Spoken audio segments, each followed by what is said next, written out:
إنما خلقناكم عبثا وأنكم إلينا لا ترجعون ওরে বান্দা তুমি মনে করতেছো এমন এমন গুনাহ করতেছো যা বোঝা যায় তুমি ধারণা করতেছো আমি আল্লাহ তোমাকে অনর্থক হিসেবে সৃষ্টি করেছি তোমরা আমার কাছে ফিরবে না আল্লাহ পাক রব্বুল আলামিন বলেন আমি তো তোমাকে এই জন্য সৃষ্টি করে নাই আমি আল্লাহ পাক রব্বুল আলামিন তোমাকে একমাত্র সৃষ্টি করেছি বান্দা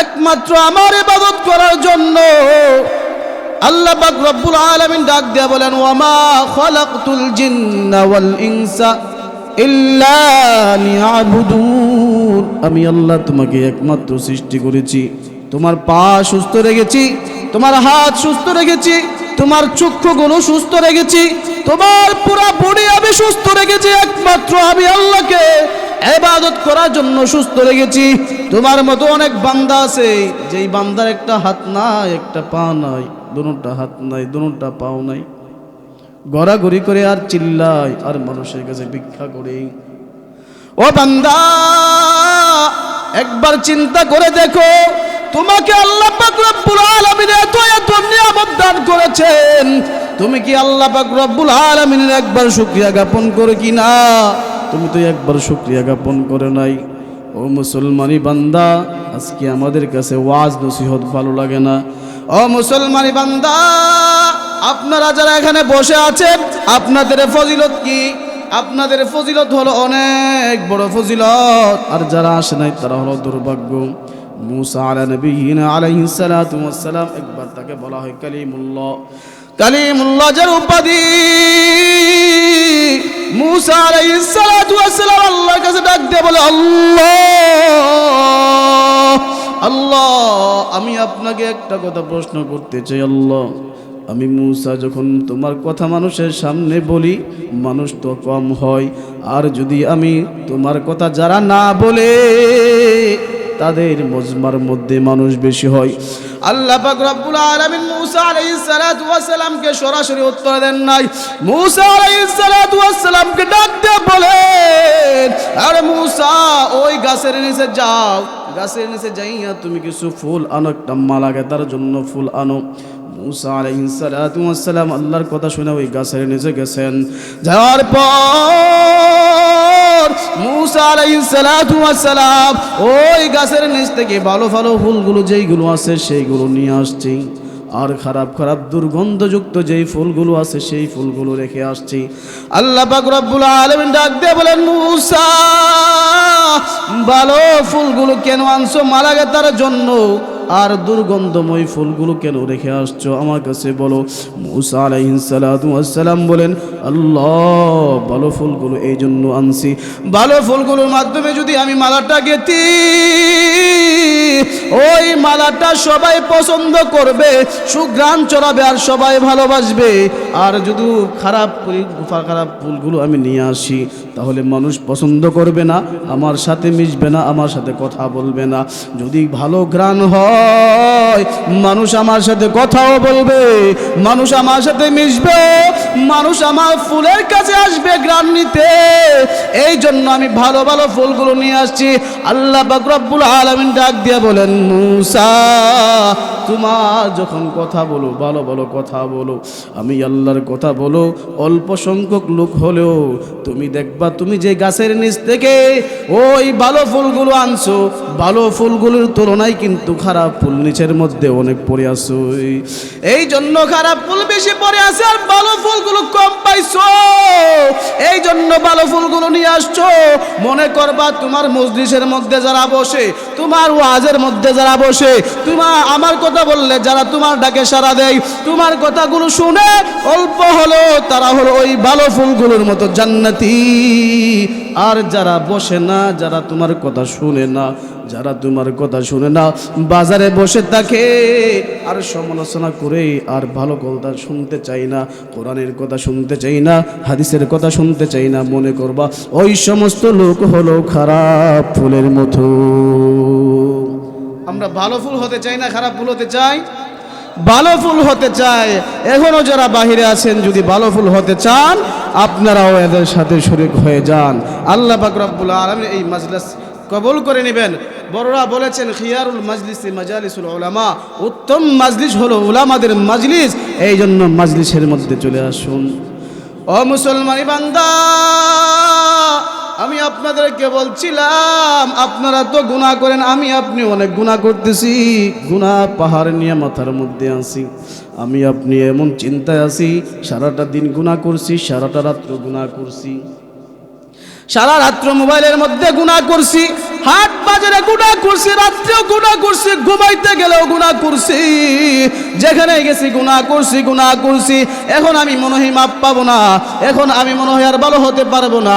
না না বান্দা, এটা তোমার ভুল ধারণা, এটা তোমার ভুল ধারণা। তুমি সারা জীবনের গুনাহ করছো। আল্লাহ বলেন আমি আল্লাহ তওবাকারীকে আমি বেশি পছন্দ করি। আল্লাহ পাক রব্বুল আলামিন কোরআনে হাকিমের মধ্যে জানায়া দিয়েছেন আমি 7 ধরনের ব্যক্তিকে পছন্দ করি, 7 ধরনের ব্যক্তিকে পছন্দ করি। আল্লাহ পাক রব্বুল আলামিন বলেন 1 নম্বর ব্যক্তি হলো সূরা বাকারার মধ্যে 222 নম্বর আয়াতের মধ্যে জানায়া দিয়েছেন। আল্লাহ পাক রব্বুল আলামিন বলেন 1 নম্বর ব্যক্তি হচ্ছে আমি ওই ব্যক্তিকে পছন্দ করি, ইন্নাল্লাহা ইউহিব্বুত তাওয়াবিন। আমি আল্লাহ পাক রব্বুল আলামিন যেই ব্যক্তি গুনাহ করছে, গুনাহ করার পরে তওবা করে, আমি ওই ব্যক্তিকে পছন্দ করি। 2 নম্বর ব্যক্তি হলো আল্লাহ পাক রব্বুল আলামিন এই আয়াতের মধ্যে জানায়া দিয়েছেন ওয়া ইউহিব্বুল মুতাতাহহিরিন। আমি আল্লাহ পাক রব্বুল আলামিন ওই ব্যক্তিকে পছন্দ করি যে সব সময় পবিত্র থাকে, যে সব সময় পবিত্র অবস্থায় থাকে, আমি আল্লাহ পাক রব্বুল আলামিন তাকে পছন্দ করি। 3 নম্বর হলো আল্লাহ পাক রব্বুল আলামিন সূরা তাওবার মধ্যে জানায়া দিয়েছেন, 4 নম্বর আয়াতের মধ্যে জানায়া দিয়েছেন ইন্নাল্লাহা ইউহিব্বুল মুত্তাকিন। আমি আল্লাহ পাক রব্বুল আলামিন মুত্তাকি যারা, গুনাহ থেকে বেঁচে থাকে যারা, আমি আল্লাহ পাক রব্বুল আলামিন তাদেরকে ভালোবাসি। আল্লাহ নবী সাল্লাল্লাহু আলাইহি সাল্লাম ডাক দিয়া জানায় দেন যে ব্যক্তি একটা গুনাহ কাজ ছাড়বে, ছোট হোক, ছোট থেকে ছোট গুনার কাজ ছাড়বে, মানব জমিনের মধ্যে সারা জীবন যদি নফল নামাজ পড়ে, নফল ইবাদতের চাইতেও তার আমলটার ওজনটা ভারী হয়ে যাবে। ও মুসলমান বান্দা, আল্লাহ পাক রব্বুল আলামিন 4 নম্বর কোন ব্যক্তিকে পছন্দ করে? 4 নম্বর ওই ব্যক্তিকে পছন্দ করেন সূরা আল ইমরানের 134 নম্বর আয়াতের মধ্যে আল্লাহ পাক রব্বুল আলামিন জানায় দেন ওয়াল্লাহু ইউহিব্বুল মুহসিনিন।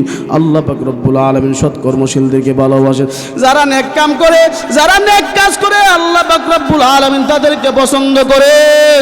আল্লাহ পাক রব্বুল আলামিন সূরা মায়েদার 9 নম্বর আয়াতের মধ্যে জানায় দিয়েছেন ওয়া'দাল্লাহুল্লাযীনা আমানু ওয়া আমিলুস সালিহাত লাহুম মাগফিরাতুন ওয়া আজরুন আযীম।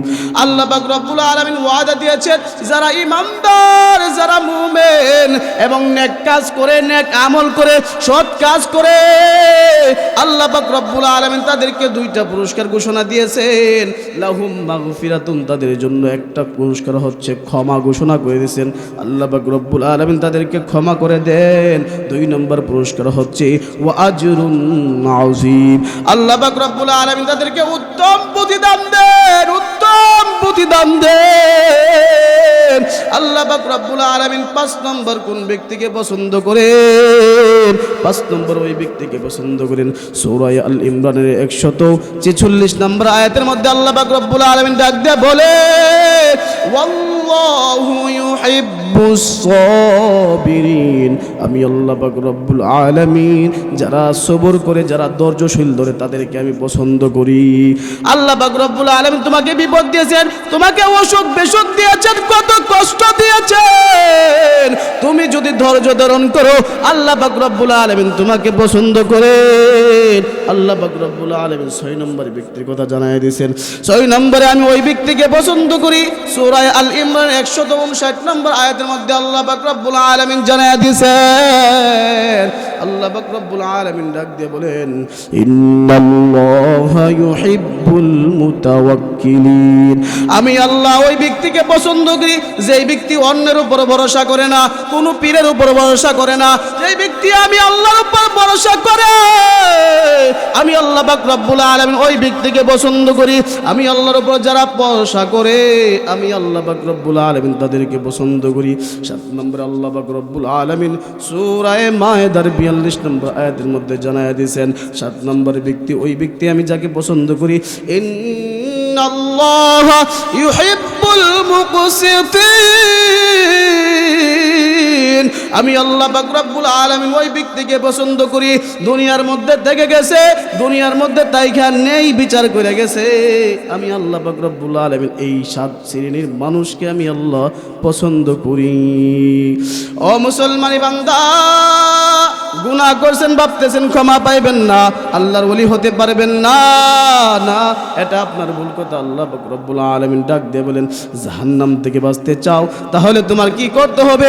আল্লাহর সাথে তোমার বন্ধুত্ব করতে হবে, আল্লাহর সাথে তোমার বন্ধুত্ব করতে হবে। আল্লাহ পাক রব্বুল আলামিনকে তোমার বন্ধু বানাইতে হবে। আল্লাহ পাক রব্বুল আলামিনকে কেমনে বন্ধু বানাইবেন? আল্লাহ পাক রব্বুল আলামিন সূরা ইউনূসের 63 নম্বর আয়াতের মধ্যে জানায় দিয়েছেন আলা ইন্না আউলিয়া আল্লাহি লা খাউফুন আলাইহিম ওয়ালা হুম ইয়াহজানুন আল্লাযীনা আমানু ওয়া কানু ইয়াত্তাকুন। আলা ইন্না আউলিয়া আল্লাহ, জেনে রাখো, জেনে রাখো, আল্লাহর বন্ধু কারা, আল্লাহর বন্ধু কারা, আল্লাহর বন্ধু যারা হবে লা খাউফুন আলাইহিম ওয়ালা হুম ইয়াহজানুন, তাদের কোনো ভয় নাই, তাদের কোনো চিন্তা নাই, তাদের কোনো চিন্তা নাই।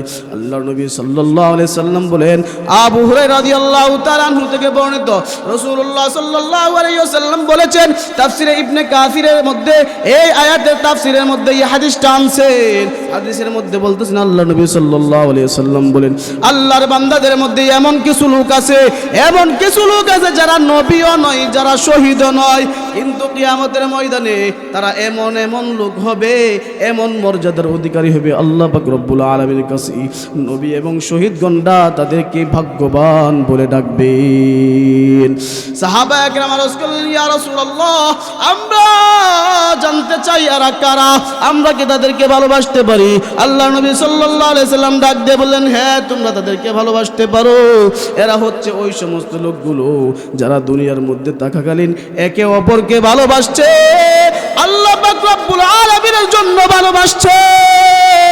তাদের মধ্যে কোনো আত্মীয়তার সম্পর্ক ছিল না, না কোনো মাল সম্পদের সম্পর্ক ছিল না, কোনো সম্পর্ক ছিল না, একমাত্র আল্লাহ পাক রব্বুল আলামিনের জন্য তাদেরকে ভালোবাসছে। আল্লাহর নবী সাল্লাল্লাহু আলাইহি ওয়াসাল্লাম বলেন, কিয়ামতের ময়দানে তাদের চেহারাটা উজ্জ্বল হয়ে যাবে, নূরানি হয়ে যাবে, এবং তারা নূরের মিম্বারের মধ্যে বসে থাকবে।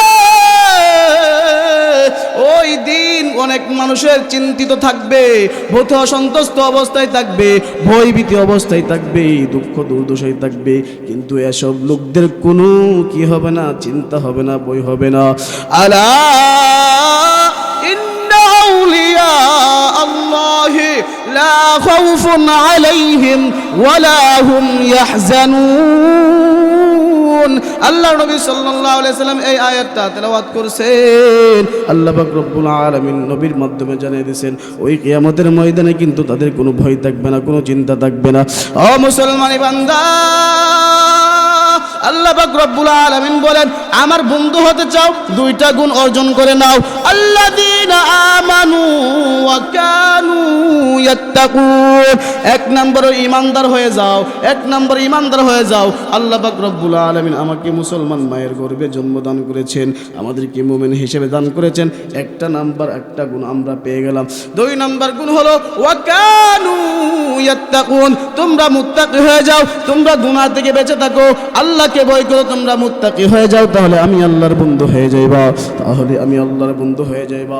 মূসা আলাইহিস সালাতু ওয়াস সালামের জমানার মধ্যে মূসা আলাইহিস সালাতু ওয়াস সালামের যার নাম হলো উপাধি হলো কালিমুল্লাহ, মূসা আলাইহিস সালাতু ওয়াস সালাম একদিন আল্লাহ পাক রব্বুল আলামিনের কাছে দরবারে আরজি করলেন, আল্লাহ তোমার জমিনের মধ্যে সবচেয়ে গুনাহগার ব্যক্তিকে আমি জানতে চাই, আমি তাকে দেখতে চাই। মূসা আলাইহিস সালাতু ওয়াস সালাম যখন এই আবেদন করলেন, আল্লাহ পাক রব্বুল আলামিন মূসা আলাইহিস সালাতু ওয়াস সালামকে ডাক দিয়ে বললেন, ওই যে তিন রাস্তার মোড়ের মধ্যে তুমি যাও, ওই মোড়ের মধ্যে যাইয়া দেখো একজন লোক আসতেছে, ওই লোকটা হলো দুনিয়ার মধ্যে সবচেয়ে গুনাহগার ব্যক্তি, সবচেয়ে নাফরমান ব্যক্তি। মূসা আলাইহিস সালাতু ওয়াস সালাম সকালবেলা গেলেন, তিন রাস্তার মোড়ের মধ্যে যাইয়া দেখেন একটা লোককে দেখলেন, দেখে বলতেছেন তাকে চিনলাম, তাকে দেখলাম, দেখে আসছি। আসার পরে মূসা আলাইহিস সালাতু ওয়াস সালাম আল্লাহর কাছে ডাক দিয়ে বলেন, আল্লাহ সবচেয়ে গুনাহগার ব্যক্তি আমাকে দেখাইলা, এখন আমাকে তোমার দুনিয়ার মধ্যে তোমার জমিনের মধ্যে সবচেয়ে পাপী লোককে তাকে আমাকে দেখাও। আল্লাহ পাক রব্বুল আলামিনের কাছে আবদার করে, আল্লাহ সকালবেলা গুনাহগার ব্যক্তিকে দেখলাম, আল্লাহ এখন আমি তোমার জমিনের মধ্যে সবচেয়ে তোমার বন্ধুকে তোমার ওলিকে তাকে দেখতে চাই। মূসা আলাইহিস সালাতু ওয়াস সালামকে আল্লাহ পাক রব্বুল আলামিন ডাক দিয়ে বলেন, ওই যে তিন রাস্তার মোড়ের মধ্যে সকালবেলা গেছিলা, ওই তিন রাস্তার মোড়ের মধ্যে তুমি যাও, গিয়া দেখবা ওই যে একটা বান্দা দেখতে পাইবা, ওই বান্দাটা হলো আমার জমিনের মধ্যে সবচেয়ে আমার ওলি। যাও যাও। মূসা আলাইহিস সালাতু ওয়াস সালাম গেলেন, যাইয়া দেখলেন সকালবেলা যেই লোকটাকে দুনিয়ার মধ্যে সবচেয়ে গুনাহগার ব্যক্তি দেখলে, ওই জায়গার মধ্যে বিকালবেলা ওই জমিনের আল্লাহ পাক রব্বুল আলামিনের জমিনের সবচেয়ে আল্লাহর ওলি বনে গেছে। মূসা আলাইহিস সালাতু ওয়াস সালাম ডাক দিয়ে বলেন, আল্লাহ বুঝতে পারলাম না তোমার লীলা খেলা, সকালবেলা তোমার সবচেয়ে গুনাহগার ব্যক্তি ছিল এবং বিকালবেলা এসে দেখলাম তোমার আল্লাহর ওলি হয়ে গেছে, দুনিয়ার মধ্যে সবচেয়ে পছন্দনীয় ব্যক্তি তোমার বনে গেছে, কাহিনী কি? আল্লাহ পাক রব্বুল আলামিন ডাক দিয়ে বলেন, মূসা দুনিয়ার মধ্যে আমার সবচেয়ে গুনাহগার ব্যক্তি সে ছিল, কিন্তু অনুতপ্ত হইয়া আমার বান্দা গুনাহের জন্য মাফ চাইতে গিয়া ওই পাহাড়ের মধ্যে গেছিল, যাওয়ার পথে তার বাচ্চাটাকে নিয়ে গেছিল।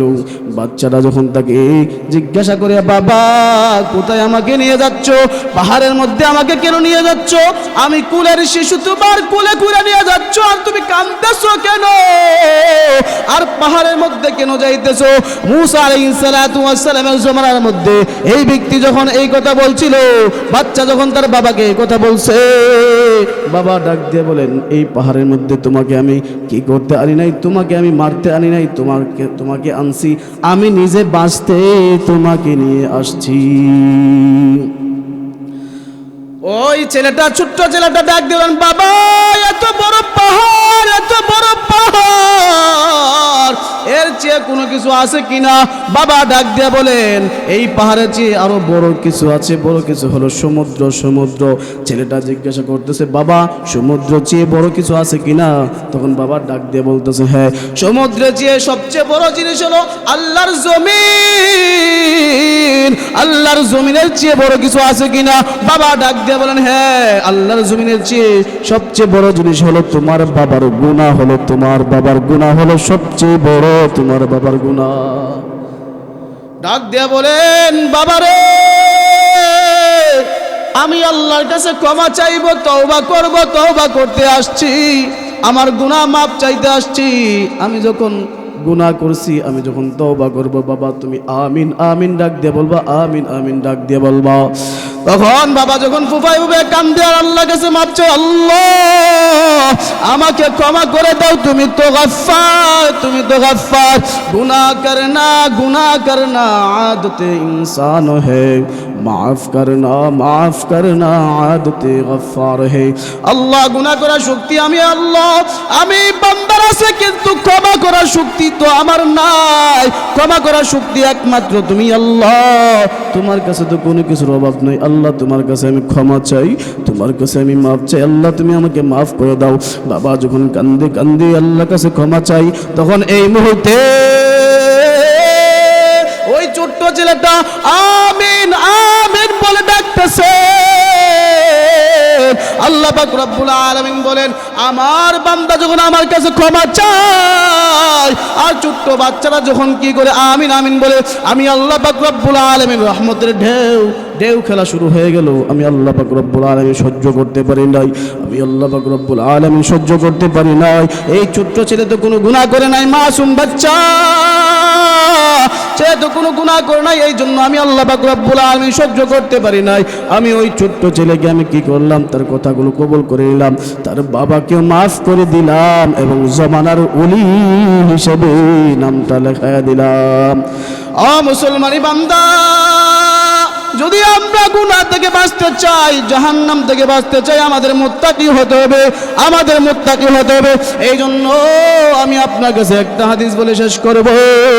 মুসনাদে আহমদের মধ্যে 21,708 নম্বর হাদিসের মধ্যে লেখেন, আল্লাহর নবী সাল্লাল্লাহু আলাইহি ওয়াসাল্লামের কাছে এক যুবক আসছে। এক যুবক আয়েশা বলে, আল্লাহর নবী, আমি আপনার কাছে জিনা করার অনুমতি চাই, জিনা করার অনুমতি চাই, আপনি আমাকে জিনা করার অনুমতি দেন। আপনি আমাকে জিনা করার অনুমতি দেন। সাহাবায়ে কেরাম সামনে বসা ছিল, সাহাবায়ে কেরাম ডাক দিয়ে বললেন, দৌড়ে গেলেন তাকে মারার জন্য, তাকে দাওয়া করতে গেলেন। যেই নবীর সামনে আল্লাহ পাক রব্বুল আলামিন জানিয়ে দিয়েছেন, ইয়া আইয়ুহাল্লাযীনা আমানু লা তারফাউ আসওয়াতাকুম ফাওকা সাওতিন নবী, নবীর সামনে জোরে কথা বলতে আল্লাহ পাক রব্বুল আলামিন নিষেধ করে দিয়েছেন। ওই নবীর সামনে সে জিনা করার অনুমতি চাই, সাহাবায়ে কেরাম গেলেন, মারার জন্য গেলেন। এই মুহূর্তে নবী আলাইহিস সালাতু ওয়াস সালাম ডাক দিয়ে বলেন, ওরে আমার সাহাবারা, তাকে মারবা না, তোমরা থামো থামো থামো, তাকে আমার কাছে আসতে দাও। যখন আল্লাহ নবী সাল্লাল্লাহু আলাইহি ওয়াসাল্লামের কাছে আসলেন, আসার পরে আল্লাহ নবী সাল্লাল্লাহু আলাইহি ওয়াসাল্লাম বললেন, যুবক, তার কাদের মধ্যে হাতটা রাখে বললেন, যুবক, তুমি আমাকে বলো, কেউ যদি তোমার মায়ের সাথে জিনা করতে চায় তুমি কি মেনে নিবা কিনা? যুবক ডাক দিয়ে বলেন, না না, কখনো আমি মেনে নিতে পারবো না, আমি বরং তার মাথাটা দেহ থেকে আলাদা করে ফেলবো। 2 নম্বর প্রশ্ন করলেন, তাহলে ঠিক আছে। 2 নম্বর প্রশ্ন করলেন, কেউ যদি তোমার মেয়ের সাথে জিনা করতে চায় তাহলে তুমি কি মেনে নিবা? যুবক ডাক দিয়ে বলেন, না না, কখনো হতে পারে না। তবে আল্লাহ নবী সাল্লাল্লাহু আলাইহি সাল্লাম বললেন, কেউ যদি তোমার বোনের সাথে জিনা করতে চাই তুমি কি মেনে নিবা কিনা? তখন যুবক ডাক দিয়ে বলেন, না না, আমি কখনো মেনে নিব না। 4 নম্বর প্রশ্ন করলেন, কেউ যদি তোমার ফুফুর সাথে জিনা করতে চায়, তোমার খালার সাথে জিনা করতে চায়, তুমি কি মেনে নিবা কিনা? যুবক ডাক দিয়ে বলেন, না না, কখনো আমি মেনে নিব না, কখনো আমি মেনে নিতে পারবো না, বরং তার দেহ থেকে আমি মাথাটা, কেল্লাটা আমি আলাদা করে ফেলবো। এই কথা বলার পর বলতেছেন, তুমি যেই ব্যক্তির সাথে, যেই মহিলার সাথে জিনা করবা, সেও তো কারো বোন, কারো মা, কারো মেয়ে, কারো ফুফু, কারো খালা, তাহলে ওই ব্যক্তিটা তো তোমার কল্লাটা দেহ থেকে আলাদা করে ফেলতে চাইবে, তুমি কেন জিনা করতে চাচ্ছ? এমন ভাবে বলার পর যুবকটা মাথা নত শির হইয়া আল্লাহ নবী সাল্লাল্লাহু আলাইহি সাল্লামকে ডাক দিয়ে বলেন, আল্লাহর নবী, আপনি বলার পর, আপনার কথাগুলো শোনার পর আমার জিনার প্রতি এত ঘৃণা সৃষ্টি হয়েছে, আমি আর কোনোদিন জিনা করব না। আল্লাহ নবী সাল্লাল্লাহু আলাইহি সাল্লাম তার জন্য দোয়া করে দিলেন, আল্লাহুম্মা গফির যামবাহু ওয়া তাহির কলবাহু ওয়া হাসসিন ফারজাহু। আল্লাহ, তুমি তাকে, আল্লাহ তার গুনাহগুলো মাফ করে দাও, তার কলবটাকে, দিলটাকে আল্লাহ তুমি পবিত্র করে দাও। আল্লাহ, তুমি তার লজ্জাস্থানকে হেফাজতকারী হিসেবে বানায় দাও। এই জন্য আল্লাহ নবী সাল্লাল্লাহু আলাইহি ওয়াসাল্লাম এই হাদিসের নিচের মধ্যে লিখেছেন, মুসনাদে আহমদের মধ্যে 21,708 নম্বর হাদিসের নিচের মধ্যে লিখেছেন, অন্য বর্ণনার মধ্যে লিখেছেন, যে কিতাবের মধ্যে আছে, এই যুবকটা এই নসিহত শোনার পরে আর জিন্দেগিতে সে জিনা করবে দূরের কথা, জিনার কল্পনা আসবে দূরের কথা, জিন্দেগিতে তার কোনো মেয়ের দিকে কুদৃষ্টিতে তাকান নাই। এই জন্য মুসলমানি বান্দা, তাহলে বোঝা গেছে আমাদেরও কি যেই মেয়ের সাথে জিনা করতে যাব সে হয়তো কারো বোন, কারো মেয়ে, কারো আত্মীয় লাগে। আমি যেমন সহ্য করতে পারবো না, তারাও কিন্তু সহ্য করতে পারবে না। এই জন্য আপনি মুত্তাকি হতে হবে। মুত্তাকি হতে হলে জাহান্নাম থেকে বেঁচে যাবে, জান্নাতে যাওয়া যাবে।